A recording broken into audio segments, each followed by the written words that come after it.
Día de la Mujer, que es este domingo 8 de marzo, y lo que queremos con ustedes es dialogar y conversar. Y empezar directamente con la primera pregunta: ¿qué es el feminismo? Cualquiera de ustedes tiene la palabra. ¿Qué es para cada una de ustedes el feminismo? ¿Cómo lo ven? ¿Cómo lo analizan? ¿Cómo le enfoca a la mirada de esta época y de estas circunstancias que vivimos todos? Bueno, el feminismo desde un punto de vista mucho más coloquial podría ser la bandera que hemos llevado las mujeres para luchar por la defensa de nuestros derechos. A lo largo de toda la historia se han venido haciendo grandes esfuerzos y todos enmarcados en la lucha por el feminismo. Esta muchas veces se llega incluso a trastocar actualmente. Se dice que la mujer feminista incluso se la tacha o se la discrimina diciéndole feminazi, como que se estuviera haciendo una lucha que no tiene sentido. Pero yo creo que el feminismo en la actualidad y a lo largo de todos los años ha sido una especie de bandera para las mujeres, para luchar por nuestros derechos, para que se llegue por fin a una igualdad. A ver, yo lo veo como una propuesta política de largo alcance, que se fundamenta en un cambio, en la subversión de las relaciones de poder que existen en el mundo entero y que persisten incluso ahora, que son las relaciones de dominación hacia las mujeres. Entonces, principalmente tiene que ver con eso, con la relación de poder y de articular una propuesta política para cambiarlas.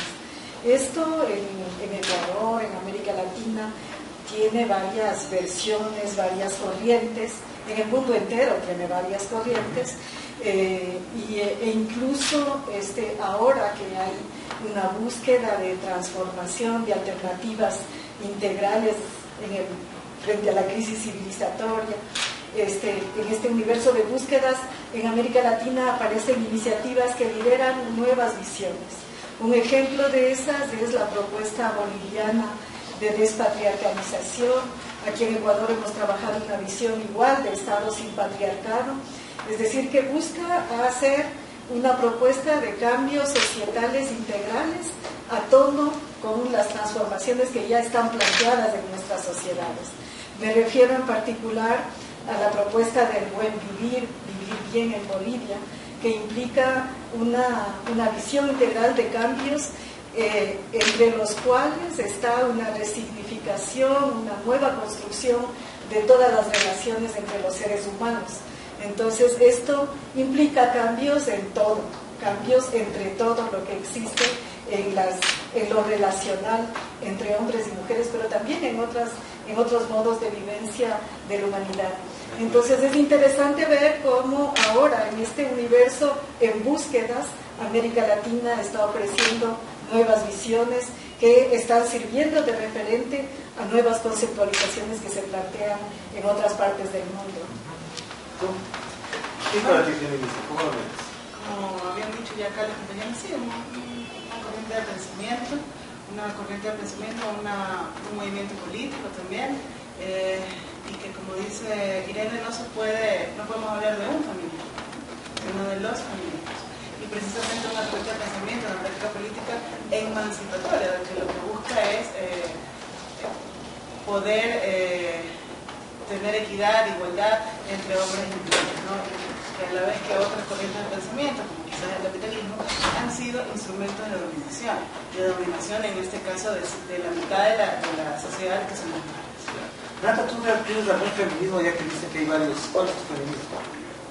Yo creo que mi feminismo, de hecho, es el menos político posible. Porque el feminismo también yo creo que también puede ser un poco más libre. No necesariamente el feminismo debe de ser, o sea, feminista puede también ser la señora que en su casa viendo la televisión opina con el resto de vecinos, porque desde una acción muy pequeña ya está ejerciendo cambios de pensamiento. Entonces también yo creo que de ese tipo de feministas hay muchísimas. ¿Y tú cuál es?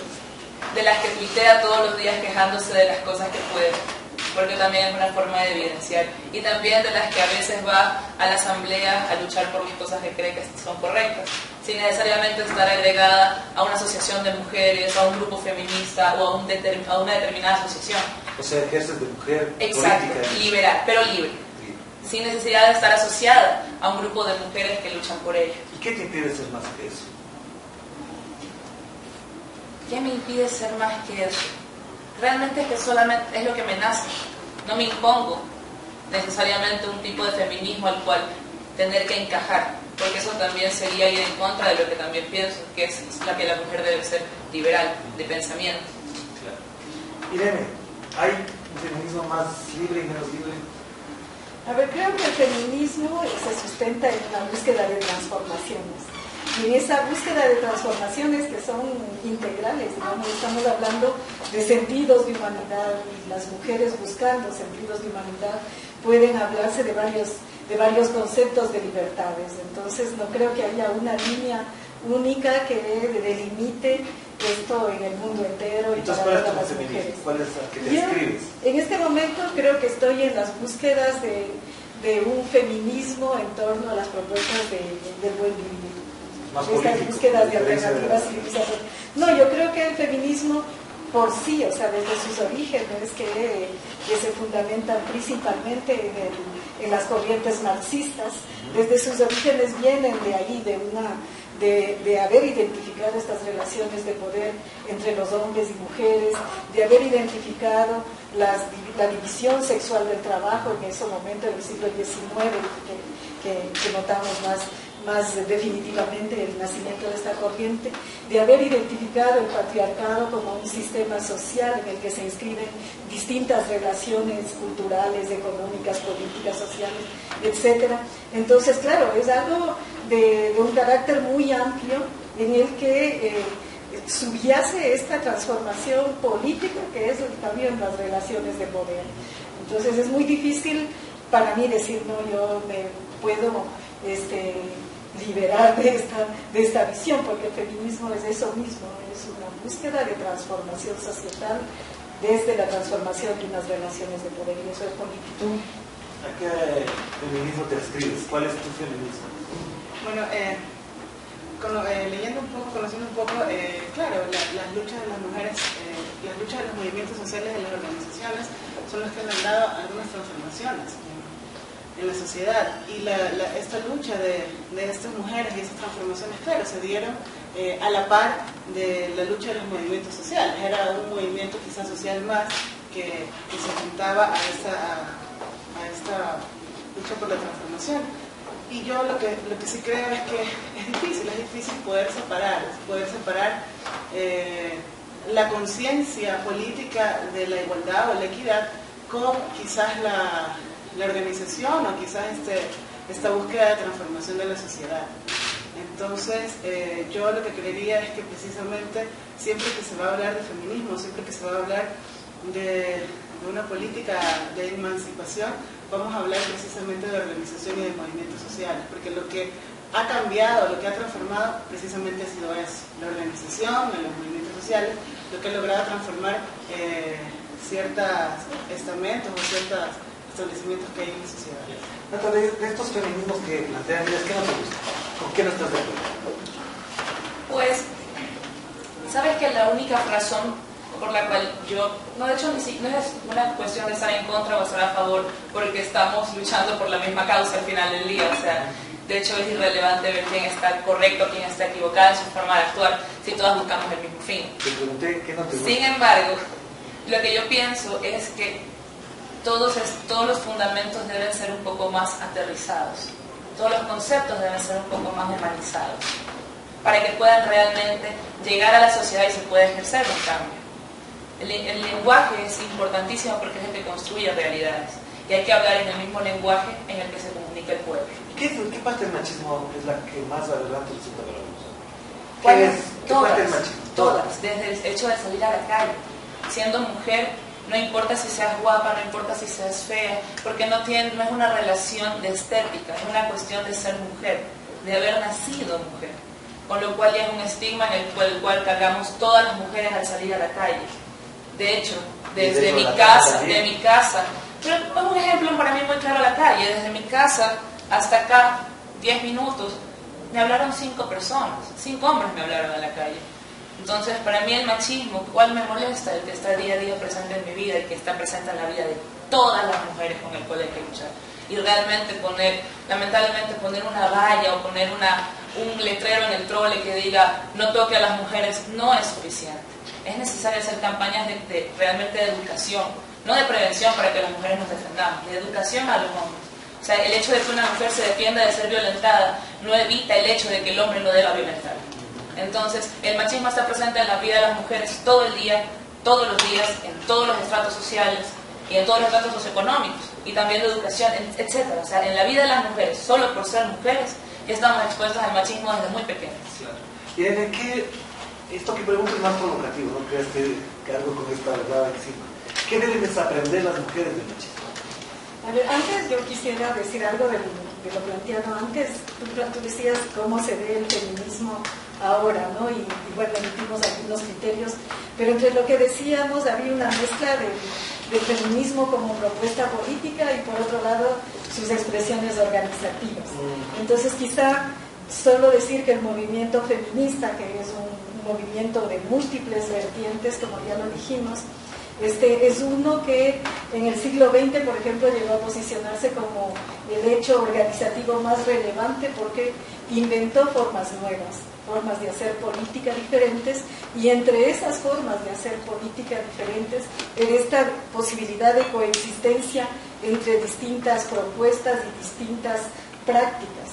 No olvidemos que muchos frentes organizados, incluso hasta ahora, buscan a tener una única palabra, un único criterio y una única agenda y un único modo de hacer las cosas.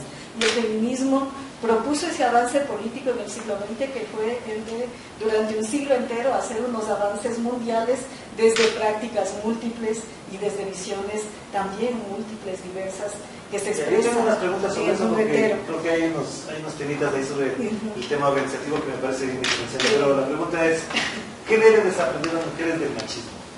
Mira, yo creo que hay muchas cosas que desaprender en un mundo que ha vivido de modo binario, ¿no? Digamos, ha habido un trabajo ideológico, unas visiones que se han universalizado. Entonces, quizá una de las cosas para desaprender, que son las más importantes, es esta división enclaustrada en la que se concibe que hay unas cosas que son masculinas, no, más bien las masculinas, yo creo.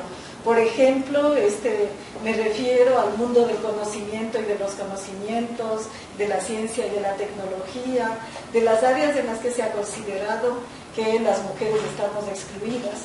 Y quizá lo que hay que desaprender es esta visión de creer que no hemos producido conocimientos, que la historia no nos ha tocado, no que producido saberes. El mundo, pero conocimientos también, conocimientos importantísimos que ahora, por ejemplo, demandan transformaciones sobre los modos de legitimación del conocimiento y de la ciencia, otro tipo de transformación. O sea, ese sería. Entonces, no, quizá es este modo de verse excluidas de todo y de ver el machismo y la relación desde una posición de eterna víctima, que en realidad, claro que hay situaciones de víctimas y hay situaciones victimizantes, pero no es la línea universal que nos divide, ¿no? Creo que son relaciones un poco más complejas y que es esa parte que tenemos que mover ahora y desaprender de lo que fue antes, estos encerramientos entre cada uno. Y en esta perspectiva, cuando vemos el panorama así complejo, ¿crees que lo que ha avanzado es todavía insuficiente para lo que tienen que hacer las mujeres? Estoy preguntándome una cosa un poco obvia, pero quiero que me expreses hasta dónde tu vivencia, que lo tienes todos los años de lucha que han tenido muchas mujeres, estás empezando en estas luchas, ¿es insuficiente para ti o crees que vives en una sociedad mucho mejor que la que vivieron nuestras abuelas, o tus abuelas y tus abuelas? No, yo efectivamente sí, creo que se ha avanzado, Latinoamérica como tal ha avanzado en algunos aspectos, y solo quería recordarte lo que decía Irene, efectivamente en el tema de ciencias y tecnología, cuando yo era estudiante de medicina, fue el boom del ADN, y le dieron el premio Nobel a Watson, Crick y Wilkes, pero resulta ser que ahí hay un problema porque la investigadora era Rosalind Franklin, ¿ya? Lo mismo con James Berry, un cirujano militar, uno de los mejores cirujanos de su época, en 1700, y ahora resulta que cuando ella muere y le hacen una autopsia, era hombre. Entonces, claro, lo que le ha significado a la mujer en lo que es ciencia y tecnología, tener que vivir como hombre, tener que no ser reconocidas en su época y en su espacio. Lo que tú me decías, sí, efectivamente yo creo que Latinoamérica vive otra situación. ¿Cómo vive esa situación? yo vivo una situación en la cual pude acceder a la universidad sin mayor problema, de clase media en Guayaquil. Pude acceder al voto cuando hace 50 años fue una lucha. Mi bisabuela no podía votar, por ejemplo. Y mi abuela, a pesar de poder tener el derecho al sufragio, no lo hacía porque no era necesario en el concepto de esa época, ¿no? Entonces, si bien yo creo que falta mucho por avanzar, pero yo sí creo que se me han hecho grandes labores. Creo que en Montecristi hubo todo un bagaje y toda una herencia de todas estas luchas feministas en el Ecuador que fueron volcadas en esta Constitución, y que no fue fácil tampoco, y que en los movimientos políticos y en las organizaciones no se tienen todavía consensos en algunos puntos, en unos sí y en otros no. Entonces, creo que sí, que las mujeres de mi época, de las que nacimos en los años 80, vivimos otro momento histórico, que muchas veces no se siente o no se evidencia y se cree que estamos peor que antes. Quizás en unas comparaciones que yo leo a veces en redes sociales, que yo digo, no le he preguntado a su abuela cómo era. Entonces, eso es lo que a veces a mí un poco me impacta, pero sí. Inclusive, mi abuela, que tiene hoy 77 años, cuando ella hace las comparaciones de cómo ella vivía y cómo ve a sus nietas ahora vivir. O sea, yo soy una mujer de 34 años, no me he casado, no tengo hijos. Entonces, ella sí puede hacer toda esta comparación, y es interesante escuchar. Claro. En esta perspectiva de enfoque, ¿crees que es suficiente lo que se hace de parte tuya, de las compañeras, de las organizaciones, del gobierno? ¿Qué es lo que criticarías de lo que haces tú, lo que hacen ellas, lo que hacemos en general todos sobre el tema de los derechos de la mujer, sobre el respeto a la mujer? ¿Sabes que el problema es que las organizaciones civiles hacen muchísima lucha, hacen todo lo que pueden, pero lamentablemente siempre hay piedras en el camino, por decirlo así? Y es verdad, actualmente hemos avanzado muchísimo en la lucha de los derechos de la mujer, pero si nos conformamos en ese momento para la lucha, entonces hay que seguir luchando por las cosas que seguimos viendo que están equivocadas. Por ejemplo, actualmente estamos viviendo un momento súper grave en la lucha de los derechos sexuales y reproductivos aquí en el Ecuador. Acabamos de perder a la NIPLA, que era un gran avance justamente de las cosas que se estaban haciendo en el gobierno. Eso se considera un gran retroceso. En el momento en el que a la mujer se le dice que la mejor forma de planificación familiar es la abstinencia, estamos regresando prácticamente antes de la creación de los anticonceptivos. Estamos que en los 50, 40. O sea, realmente la sociedad civil hace muchísimo, pero lamentablemente a nivel político no hay mayor incidencia. Las chicas que están a través de los grupos sociales pueden realmente estar 1500 horas gritando afuera de la asamblea, que ya los niveles altos no van a llegar a esos gritos. Pero cuando van a gritar son pocas. ¿Por qué? ¿Por qué no hay más mujeres en esas luchas, en esas calles, en esas protestas? Quizás políticamente, estoy diciendo que políticamente si hay 100.000 mujeres frente a la asamblea o frente a Cardenal sería otra cosa. Por la construcción social que tiene el Ecuador. La mujer actualmente, hay muchísimas que luchamos, que hablamos, que evidenciamos esto desde diferentes focos, de diferentes trincheras, con diferentes discursos. Pero la mujer común, la que ve la televisión en su casa, sigue viendo la novela donde es golpeada la protagonista por el marido y sigue ahí ella casada y feliz. Entonces es una construcción social. Las mujeres están en Florida. ¿Qué rol cumplen? Cada verdad debe tener una posición. Y ese es el rol que cumple en este momento. En tal caso, eso es una forma de evidenciar las cosas correctas. Y de alguna manera, la verdad se cuenta sola. Y eso es algo también importante. En el momento en el que una persona habla con ciencia y la otra persona habla con fe, tú no puedes decirle a la persona de fe que ella esté equivocada. Solo debes escuchar, aceptar y avanzar. ¿Qué piensas de eso, Irene? Pensando que Ecuador es o sea, como en el sentido de lo que le preguntabas antes, ¿no? De decir cómo ves estas transformaciones desde un punto de partida que eran tus abuelas, ¿verdad? Entonces, yo estaba reflexionando en esto, es decir, en un ciclo mucho más corto, digamos, que puede ser el último decenio, y cuál es el punto de partida para hablar de lo que hablamos ahora. Estaba pensando en que Ecuador es el único país en el mundo que registra constitucionalmente los derechos sexuales y reproductivos, que registra la posibilidad de las personas para tomar decisiones sobre su sexualidad en la Constitución, no solo en política pública, y que tiene, bueno, doy esos dos ejemplos para decir que tiene un marco normativo bastante avanzado, no solo para Latinoamérica, sino también para el mundo. Entonces estaba pensando en este paso de 10 años en los que hemos partido de unas situaciones en las que no se planteaban estos temas, por ejemplo, abiertamente en los medios de comunicación, en la calle, en la sociedad, como se plantean ahora. Entonces, cuando tú decías por qué no se movilizan 100.000 mujeres para hablar de estos temas, yo también reflexionaba en que la diferencia entre hace 10 años y ahora es que estos son temas de debate público que se presentan en distintos escenarios. Yo veo en los escenarios políticos, mediáticos, sociales, estos debates. Y creo que ahí hay un cambio de sociedad. Claro, hay un cambio societal importantísimo. Digamos, hace 10 años cuando planteamos este tipo de transformaciones en el escenario político, por ejemplo, sí había un grupo pequeño que se circunscribía a estas problemáticas, a la búsqueda de igualdad principalmente, pero no era como es ahora un tema de debate de la sociedad y en la que se presentan nuevas visiones, distintas visiones más bien, quizá no tan nuevas, pero distintas visiones en el escenario público. Entonces hay una gran transformación al ver eso y plantear de este modo como se está planteando ahora en distintos escenarios. No, simplemente estaba recordando justamente de que es verdad, se han hecho muchísimos avances, sin embargo, cuando estaban en la asamblea debatiendo aborto por violación, a la asambleísta Paola Pogón, por haberse pronunciado, se la sancionó.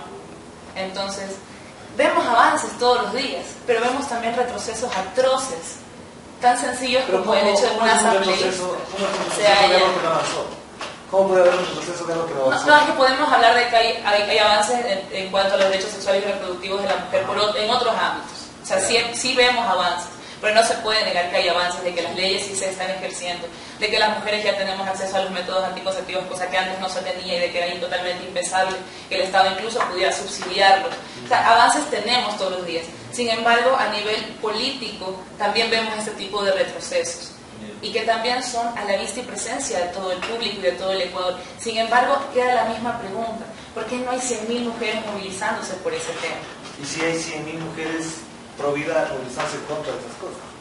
Porque cuando estábamos en la asamblea, no sé si estaban ustedes, a mí me sorprendió que habían 100.000 mujeres en contra de que se apruebe el aborto y esas cosas, y en cambio a favor no había. Lo que pasa es que es mucho más fácil ir con la corriente que ir en contra. Siempre va a ser mucho más sencillo. Sí, pero también, o sea, tenemos el ejemplo del mismo proceso político que vive el Ecuador. O sea, cuando se movilizó la gente en el 2006, 2007, o sea, tenían una gran cantidad de gente movilizándose por algo que les tocaba. O sea, porque este país ya se caía en pedazos, tenía el tema económico era bastante fuerte. Entonces, cuando lo que más le atañaba a la población, lo que más sentía en ese momento, es lo que hace que la población se movilice. Si la población no se moviliza por estos temas, algo pasa, por algo no se moviliza. No es solamente porque los medios de comunicación, que han existido toda la vida y que toda la vida, creo que ahora tienen un poco más de regulación, porque toda la vida han ejercido como actor político dentro de las sociedades latinoamericanas, siempre han estado, pero ahora hay algo, que la gente algo siente que está bien, y por eso cree que no debería movilizarse en contra. Entonces yo sí creo que habría que razonar en eso, y yo sí soy como muy respetuosa de los levantamientos populares, de lo que nos pasó en plena época neoliberal, porque sí, en este país se tumbaron presidentes porque no nos gustaba. O sea, veamos el Chile de los 80, el Chile de los 90, no se movilizaba. Recién ahora, en 2011, tenemos a la gran movilización de estudiantes por la educación. Entonces yo sí creo que hay que un poco como indagar más de por qué la gente no se moviliza, pero tuitea y facebookea durísimo, es así. Entonces, porque además, que lo que yo creo es que también a quién moviliza y a quién toca el Twitter y el Facebook y a quién moviliza en las calles. O sea, yo creo que hay una diferencia entre los estratos sociales que quizás estos temas convocan o no convocan. Cuando Irene habla del tema patriarcal, ¿qué se te viene a la mente? ¿Qué es lo primero que se te viene a la mente cuando hablamos de lo patriarcal? ¿Qué es lo que se viene a la mente con lo patriarcal? Pues todo lo que viene a raíz de la heteronormativa, de la fórmula perfecta de la familia, del concepto que tiene la sociedad, de cómo debe formarse, de cómo debe ser el hombre, de cómo debe ser la mujer. Esta fórmula ya preconcebida de que la mujer debe estar en su casa, cuidar a los hijos, dedicarse al hogar, de repente trabajar pero no puede ganar más que el hombre. Esa es la fórmula patriarcal, de una forma explicada coloquialmente. Y lo que haces en tu vida profesional en general, ¿cómo sobrellevas eso que es una estructura? No es necesariamente una imposición, sino que está ahí. ¿Cómo sobrellevas eso? Pues, ¿Cómo evitas que te afecte lo que tú piensas y sientes? Sabes que es súper difícil. De hecho, he implementado muchísimas formas y he probado definitivamente muchas fórmulas de sobrevivir al machismo y a la fórmula patriarcal. Porque el hombre que te habla en la calle, que te dice cualquier cosa en la calle, lo hace porque cree que debe o puede hacerlo. Que sí, que eso es su masculinidad. Y que así es el más masculino, el más macho de todo, es el macho alfa de la cuadra. Entonces, ¿cómo se sobrelleva eso? Lo he intentado de todas las maneras. De hecho, muchísimas mujeres incluso hemos tratado de estudiar autodefensa y todo esto para poder sobrellevar el día a día. Y sabes que la mejor manera, a pesar de que no es como que la más glamorosa, es exponer a la persona. ¿Y quién te enseña a autodefensa? ¿Un hombre?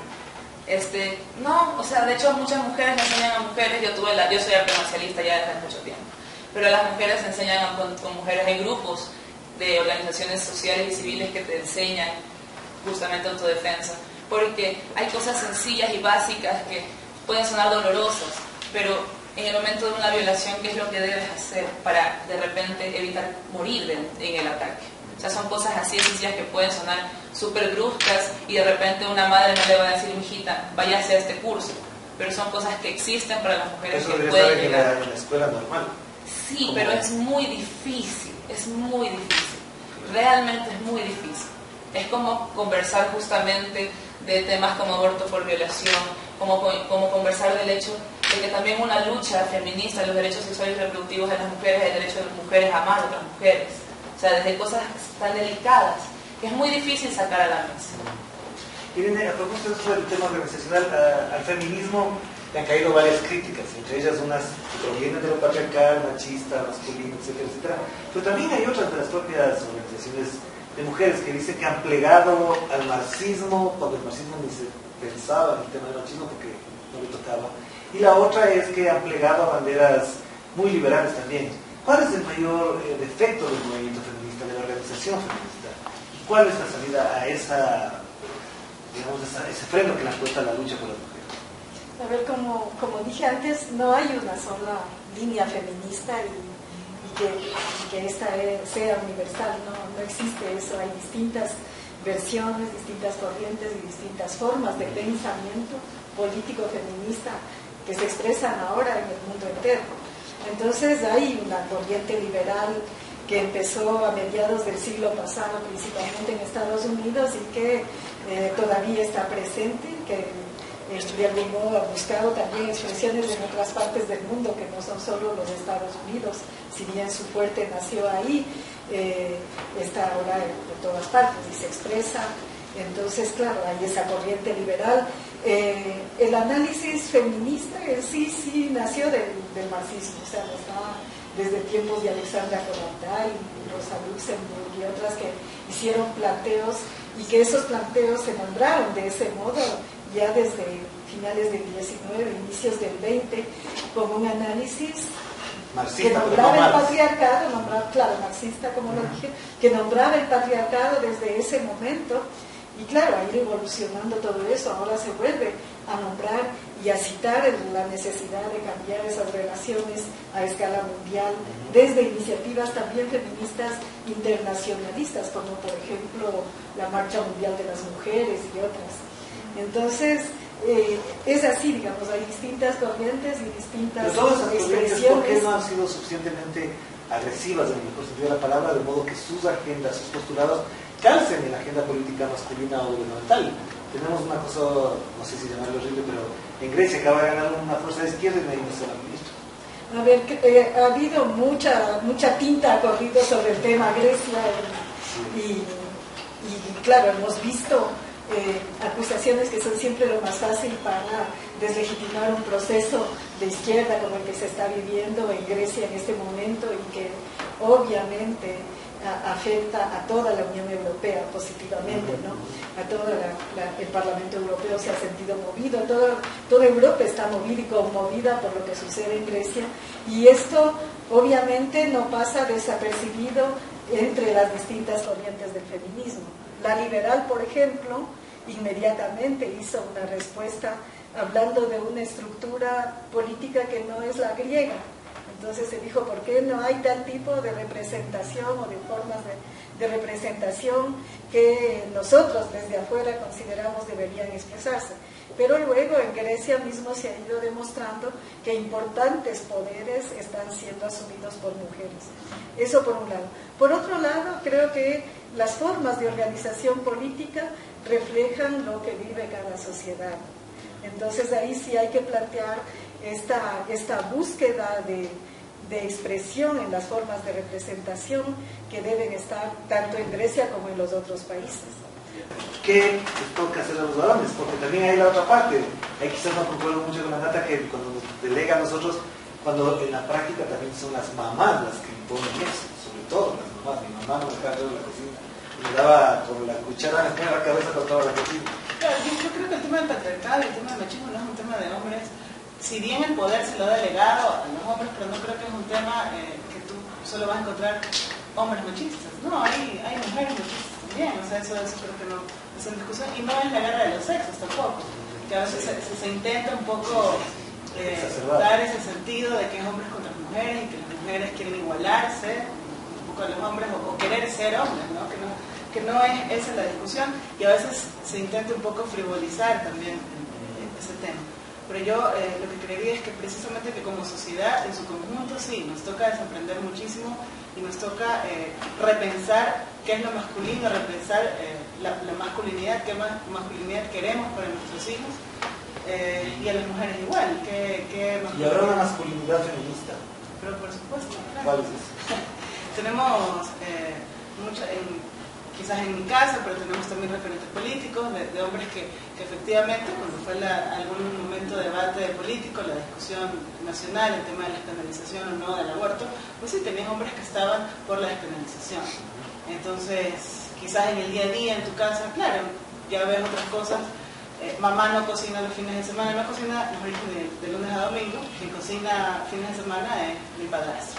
Entonces tú ves, ya hay roles, ¿no? Entonces, los dos son quizás profesores universitarios, pero se dan el tiempo para poder conjugar eso con los roles de la casa, a quién se asignan los roles, a quién no se asignan los roles. Entonces, creo que la gente que vive, que tiene 30 horas, asume una maternidad y paternidades diferentes también. Están repensando también la masculinidad con mucha más facilidad que quizás de las personas de otras generaciones.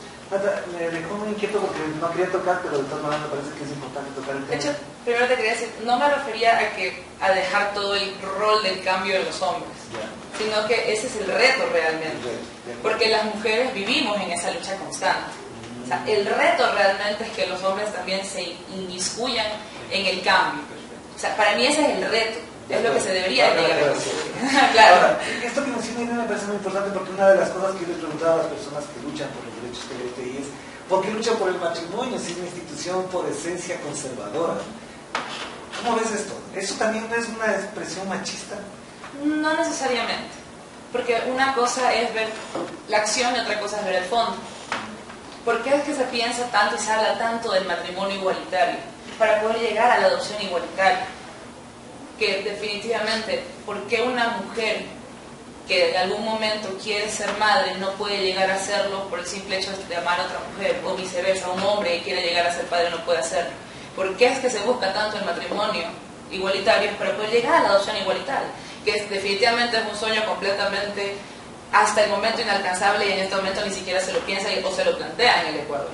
Pero ese es un primer paso. Pero eso no refuerza el hecho de que la familia es el centro, toda la sociedad, y que va más allá, es algo humanitario. Querer ser padre, querer ser madre va más allá del hecho legal. Sin embargo, para poder serlo tienes que pasar por el proceso legal. lamentablemente. O sea, si pudieras casarte siendo mujer, casarte con una mujer y tener un hijo y inscribirlo como hijo de los dos, no pasaría nada. Pero hay esta gran limitante legal para poder instaurar una familia que no es como que similar o que no se rige a la heteronormativa que tenemos en nuestra sociedad ecuatoriana. Entonces, para terminar, hacemos una rueda desde acá para preguntarle a ustedes qué es ser mujer ahora en Ecuador, en este momento, en este instante de la historia y de la vivencia de ustedes. ¿Qué es ser mujer? Ser mujer, ser, bueno, ser la mitad de la población y la madre de la otra mitad de la población. Y efectivamente siento que las mujeres hoy, 2015, estamos en un proceso de reconstrucción de nuestro país, de Latinoamérica, pensado desde otra manera, pero también pensándolo a nosotros mismos. O sea, creo que es una agenda que la estamos construyendo con nuestros errores. Ya nos están dando pensando como se dice. Exacto. Creo que ahora estamos construyendo con nuestros aciertos y con nuestros errores, pero estamos construyendo nosotros mismos. Yo creo que eso es claro. Miren, ¿qué es ser mujer? ¿Cómo miras tú eso? Es la posibilidad de ser un ser humano integral ahora y de participar a estos grandes desafíos de pensar el mundo, su porvenir y sus pasos para construir unas transformaciones mucho más amplias, más integrales como las que se están planteando ya aquí en Ecuador. Es también plantearse el cotidiano como un momento que se reproduce siempre, ¿no? El día a día, como se dice, y pensar que en ese día a día se pueden inscribir distintas cosas a distintos niveles en los que ya se pueden ver los distintos aspectos integrados, es decir, estas divisiones que se planteaban antes, por ejemplo, entre lo intelectual, lo emocional, lo cultural, etcétera. Ahora nosotras creo que tenemos posibilidades de pensarlos de otro modo y de hacer que se integren y de pensar las sociedades y su futuro de otro modo. Yo creo que nosotras, las mujeres del 2015, las mujeres ecuatorianas, somos las encargadas de seguir construyendo a la nueva mujer ecuatoriana. Una que ya está empoderada de sus derechos, una que conoce qué son sus derechos sexuales y reproductivos, que es uno de los grandes avances que hemos tenido. El empoderamiento de la mujer en cuanto a los temas de derechos sexuales y reproductivos. Y también tenemos el reto de seguir ejerciendo cambios. De seguir desde la mujer que en su casa ve en el Facebook, el foro, y va así sea a informarse de curiosa, hasta la mujer que en un escritorio lucha, tratando de cambiar la política pública, hasta la chica que se organiza con carteles y va a luchar a la asamblea. Todas ellas son las nuevas mujeres ecuatorianas que están luchando por los cambios que van a haber. Muy bien. Muchas gracias. Gracias.